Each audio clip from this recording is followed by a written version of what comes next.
Hello বন্ধুরা, welcome back to my channel. আজ আমি আপনাদের করে দেখাবো ডাঁটার নিম তেতো। এখন বন্ধুরা জানেন গাছের কচি নিম পাতা বা নিম ফুল। আমি আজ বাজারে গিয়েছিলাম, নিম ফুল পাই না, নিম পাতা পেয়েছি, তাই নিয়ে এসেছি। আর এখানে বেশ কিছুটা পরিমাণ মতো ডাঁটা কেটে নিয়েছি, 200 গ্রাম মতো হবে।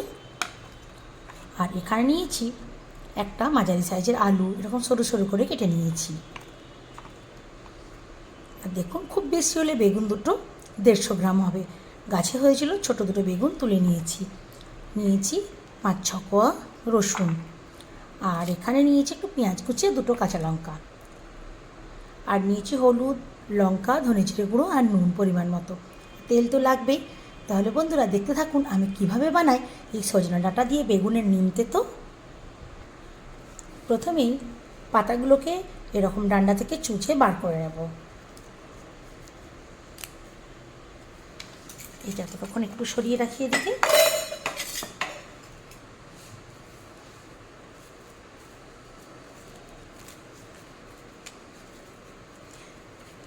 শুধু পাতাগুলোকে এইভাবে ছাড়িয়ে নিতে হবে। আর এটা খুবই কচি পাতা, লাগবে প্রায় সবটাই।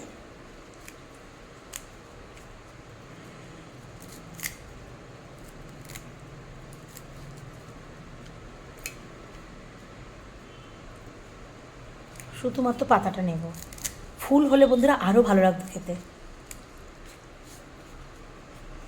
পাতাগুলোকে আমি বাটিতে তুলে নিচ্ছি, এটাকে ধুয়ে নিয়ে ফিরে আসছি।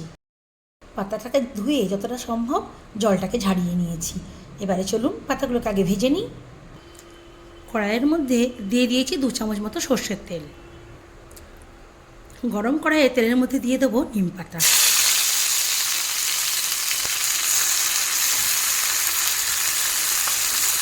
নিম পাতা ধুয়েছি, তার উপর নিম পাতার একটা নিজস্ব জল আছে, যার কারণে দেখুন চড়মড় করে যেন ফাটছে। যতটা সম্ভব জলটা শুকিয়ে দেওয়ার চেষ্টা করবেন, আর খুব বেশি কালো করে ভাজবেন না। এতক্ষণ ফ্লেমটা হাই ছিল, এবার ফ্লেমটাকে লোতে করে দেব।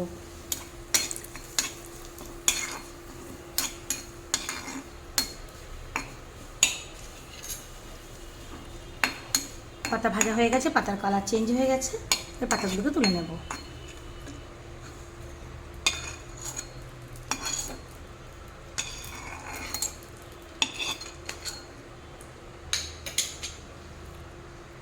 এই যে ভাজার পরে ঠিক এরকম কালারটা এসেছে।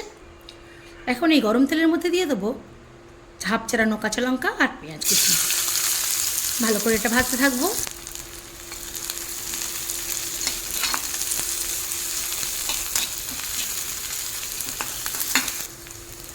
পেঁয়াজের কাঁচা ভাব চলে গেলেই এর মধ্যে দিয়ে দিতে হবে থেতো করা রসুন। থেতো করা রসুন দিয়ে এবার ভেজে নিতে হবে। পেঁয়াজ রসুন অলমোস্ট ভাজা হয়ে এসেছে, আরও মিনিটখানেক ভেজে নেব। একটু বেশি ভাজা হলে পেঁয়াজের ফ্লেভারটা, রসুনের ফ্লেভারটা খুব ভালো লাগবে। লক্ষ্য রাখতে হবে যাতে করে না একদম ভেজে কালো হয়ে যায়।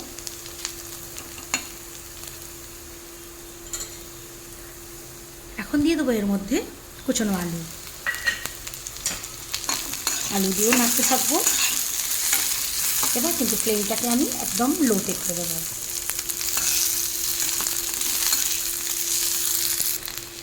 আলুটাও বেশ খানিকক্ষণ ভেজে নিয়েছি। এবার দিয়ে দেবো কুচনো বেগুন। বেগুনটাকে ঠিক আলুর মতো অ্যাডজাস্ট করার জন্য এই সরু সরু করে কেটে নিয়েছি। বেগুনটাও আলুর সঙ্গে একটু ভেজে নেব। এখন এর মধ্যে দেবো ডাঁটা। সজনা ডাঁটার পরিমাণটা একটু বেশিই রাখবো।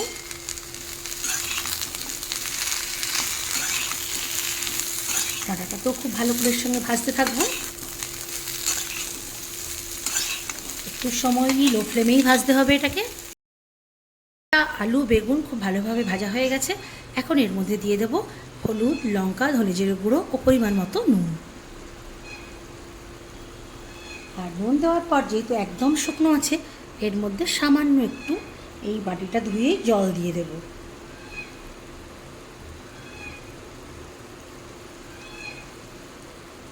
আর ফ্লেমটা কিন্তু এখন লোতেই থাকবে, এবং লোতে আমার এখানে লোতেই আছে।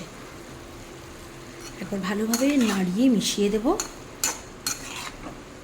অল্প একটু জল দেওয়ার কারণে দেখুন এখানে একটু জল জমেছে। এটাকে শুকনো করার জন্য এবার ফ্লেমটাকে আমি হাইয়ে করে দেবো। দিয়ে ভালো করে মশলার সঙ্গে সবজিগুলো কষিয়ে নেব যতক্ষণ না জলটা শুকনো হয়।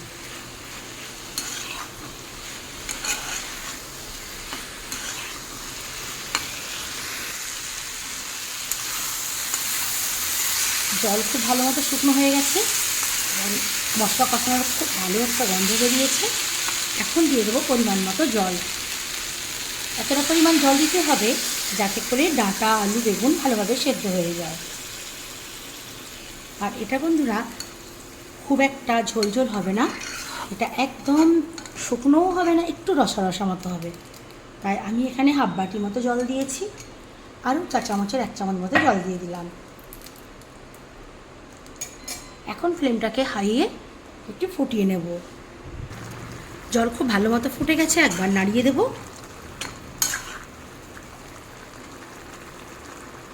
এখন ফ্লেমটাকে একদম লোতে করে দেব, ঢাকা দিয়ে 5 মিনিট হতে দেব।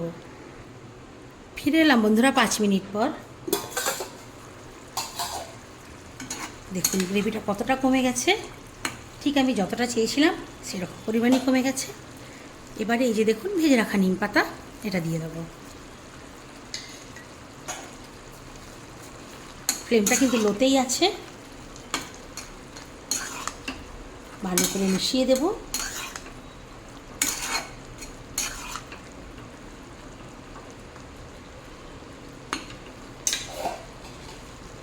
আবারও মিনিট 2 মতো ঢাকা দিয়ে দেব।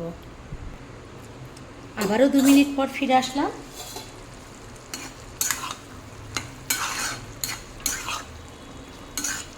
এতক্ষণে নিশ্চয়ই নিম পাতাটা খুব ভালোভাবে ডাঁটা বেগুনের সঙ্গে মিশে গেছে। এবার একটু নুনটা চেক করে নেব, একদমই ঠিকঠাক আছে। ফ্লেমটাকে এখন হাইয়ে করে দেবো, আর নামানোর আগে দিয়ে দেবো সামান্য একটু ধনে জিরের গুঁড়ো।